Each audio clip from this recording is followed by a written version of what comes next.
if one of those guys could run off, 3 straight wins, then you're back talking about him maybe being in contention because there's bonus points and stuff in there, and then maybe somebody up front stumbles a little bit. You might be able to make up some ground, but I mean that's what it's going to take. You're going to have to win 3 races. Probably Kenseth's already got 2.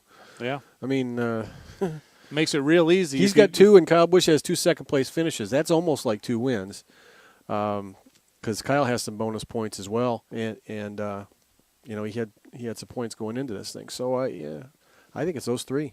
I don't think Carl Edwards even really has a chance at this point. Yeah, it's tough for them. We'll talk more about that in the Fast Lap segment as well, if anybody else has a shot at it.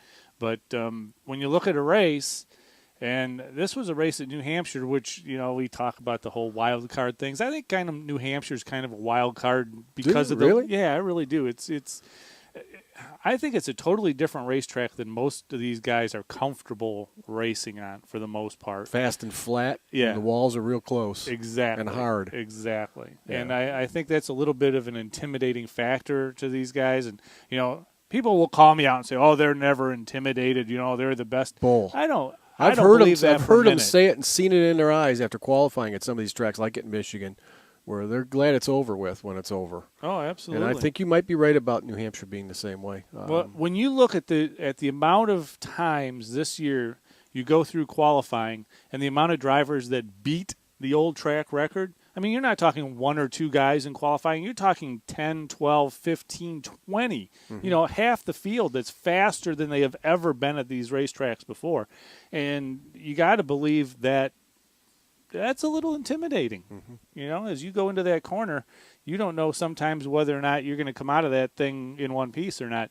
And that track has a tragic history for nasty wrecks. So it does. That has to play into somebody's thinking. Yep, absolutely. Unless you totally lack imagination, and then I don't think that's the case. Are you talking about me personally, or no? Just nobody in this room. Collective you. Yeah. All right. Well, I meant the drivers. I see. I meant you as a driver totally lack imagination about what could happen if it doesn't go perfect going into turn 3. The big news last night. They blew me off there, didn't you? Yeah, I did. I'm done with that. The big news last night. Yeah. There is a new, huge scoreboard going to be installed at Texas Motor Speedway. The largest jumbotron in sports. It has to be the biggest. It will. It's going to be, I believe, if I'm right, it's 32 times bigger than a standard billboard. It's 12 stories high. I wonder how many places Eddie Gossage had to look for a metaphor that would sound that big. 4 million times the size of your laptop screen. He is partnering with Panasonic, so we can't call it a jumbotron. Okay. That's owned by somebody with 4 letters. Panamatronic or something. Yeah, so he is partnering with Panasonic to have the largest screen anywhere. And what? Panatron. Panatron. There you go. I like that. Beth's there for us. There you go. So if you want to go down to Texas and you want to watch the race on TV. Well, hell, I figure you only got to go to Oklahoma. You ought to be able to see it from there, right? That's right. It depends on which part of Oklahoma. Well, depends on which way the screen's facing, I suppose, true. too. Yeah, you may have to be in Houston. You may have to be in Mexico. That's right. Or El Paso. In Juarez. We'll watch it from Juarez. That's one way to get the Mexican market. That would be it. Yeah. That would be it. So that was a big thing coming out of Texas Motor Speedway yesterday. And, of course, Eddie Gossage did an awful lot of hyping on Twitter about it. So, yeah, I know that's hard to believe. So the other thing. We have to have Mr. Gossage on again one of these days.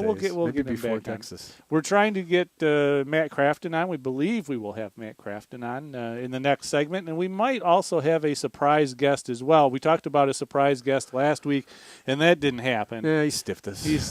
Only like a not like we ain't been stiffed before. Well, when you're out there in 11th place in points, you can stiff whoever you like. So that's the way it goes. Go have another amp. Yeah, but we may.